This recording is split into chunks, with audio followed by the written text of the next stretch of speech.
एक गांव में रामू नाम का एक मेहनती किसान रहता था। रामू पूरे साल अपने खेतों में जी जान से मेहनत करता था। इस बार उसने बहुत उम्मीदों के साथ धान की खेती की थी।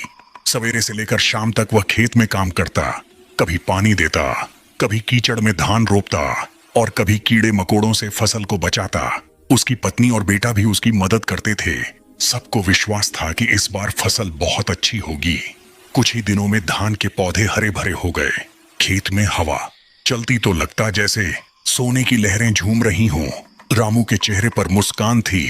इस बार तो कर्ज भी उतर जाएगा और बिटिया की पढ़ाई का खर्च भी निकल जाएगा, वह सोचता। लेकिन किस्मत को कुछ और ही मंजूर था।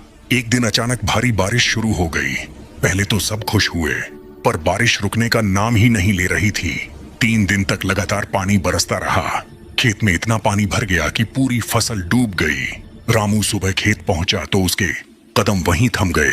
जहां कभी सुनहरे धान के पौधे लहराते थे, वहां अब सिर्फ पानी और कीचड़ था।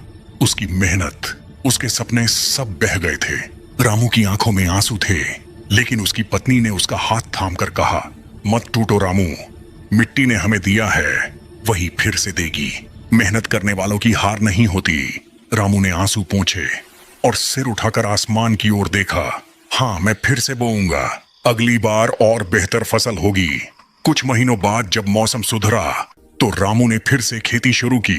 इस बार उसने खेत की नाली सुधारी, पानी निकासी की व्यवस्था की और भी मेहनत की। अगले साल उसकी मेहनत रंग लाई।